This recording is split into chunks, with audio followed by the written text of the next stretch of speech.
সালাম আলাইকুম। মানে ভাবা যায় যে এক সময়ের প্রতাপশালী প্রধানমন্ত্রী, কেউ ওনাকে স্বৈরাচার ডাকছেন, কেউ আবার আপা ডাকছেন, এক একজন এক এক পারসেপশন থেকে এক একভাবে দেখছেন। এখন ভারতে অবস্থানরত শেখ হাসিনাকে বাংলাদেশে এনে ইলেকট্রিক শক, কি শক? Electric shock. আমরা ছোটবেলা সিনেমাতে দেখছি যে চেয়ারের মধ্যে বসাইয়া হয়তো ইলেকট্রিক শক দেওয়া হয়। আবার যে গুমের যে রুমগুলো ছিল, অর্থাৎ যে গুম টুমের যে আমাদের আয়নাঘর আরো বিভিন্ন জায়গায়, সেখানে আমরা একটা চেয়ার দেখছি যেখানে ইলেকট্রিক শক দেওয়া হয়। অর্থাৎ আপনাকে হাত পা বেঁধে কারেন্ট দিবে আর করবে। তো অনেকের দেখছি চুল টুল পুড়া যায়, বা তার ব্রেইনে হয়তো ইলুশন বা হ্যালোসিনেশন টাইপের হয়, অর্থাৎ সর্বোচ্চ লেভেলে পানিশমেন্ট দেওয়া হবে। এখন এই কথা যখন সামনে আসছে, অনেকে এটার পক্ষে অবস্থান নিচ্ছেন, কেউ কেউ বলছেন যে সামনে আসলে কি আসলেই ইলেকট্রিক শক দেওয়ার সাহস কেউ করবে। দর্শক, এই মুহূর্তে শেখ হাসিনাকে বাংলাদেশে ফিরিয়ে এনে আপনার ইলেকট্রিক শক দেওয়ার দাবি করেছেন সংরক্ষিত মহিলা আসলের একজন সংসদ সদস্য। গতকালকে ত্রয়োদশ জাতীয় সংসদ অধিবেশনে এই কথা বলেছেন সংসদ সদস্য রেহানা আক্তার রানু। তিনি বলেন, কিছুদিন আগে একটা আয়নাঘর দেখলাম, সে আয়নাঘরের একটা ইলেকট্রিক চেয়ার দেখলাম, যে চেয়ারে বিরোধী দলের নেতাদের ইলেকট্রিক শক দেওয়া হতো। আমার দাবি, শেখ হাসিনাকে ফিরিয়ে এনে ওই চেয়ারে বসাইয়া শোয়াইয়া তিনি আবার এক ধাপ অভিনব আইডিয়া দিচ্ছেন। তবে চেয়ারটাকে আসলে ফোল্ডিং করে শোয়ানো যাবে এটা সম্পর্কে তিনি হয়তো জানেন না।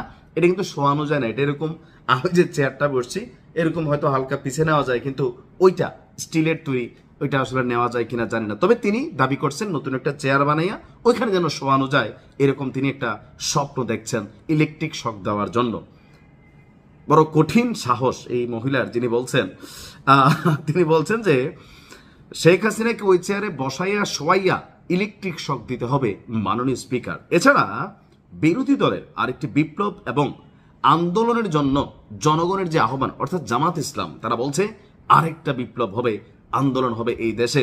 কেউ বলছেন যে এটা সাপলুডু খেলা চলছে, কেউ বলছে না ভাই ঘটতেই পারে, কেউ বলছে যে আসলে এটা কি সম্ভব, নাকি ধরেন মাঠ গরম রাখার জন্য এমন ধরনের মন্তব্য বা বক্তব্য দেওয়া হচ্ছে।